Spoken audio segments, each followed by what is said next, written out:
Yeah, Nick. Well, David Tepper has made it clear if you are hired as a head coach of either Charlotte FC or the Carolina Panthers, he expects results and he expects those quickly. Otherwise, you're going to be shown the door. And that is what happened today with head coach Frank Reich.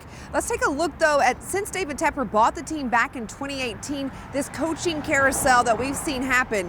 Tepper inherited the winningest coach in franchise history when he bought the team back in 2018 in Ron Rivera, but he fired him less than 2 years later during the season. That's when Frank Reich was promoted to interim head coach to finish out that season. Then the next offseason, Tepper hired his first head coach since buying the team. He swung for the fences and gambled on Matt Rhule, giving him a 7-year, $63 million deal. That lasted less than 2.5 seasons. Steve Wilkes then stepped in as interim head coach, and many thought he had proved why he deserved a shot as the next full-time head coach. Instead, the Teppers hired Frank Reich, an offensive-minded coach, to help with the offense and ultimately develop rookie quarterback Bryce Young. Unfortunately, that didn't happen, and on Monday, Tepper parted ways with Reich. Special teams coordinator Chris Tabor now in the interim head coaching position, and in day one, just a few hours after moving into that role, he fired running backs coach Deuce Staley and quarterbacks coach Josh McCown. And Nick, unfortunately, you and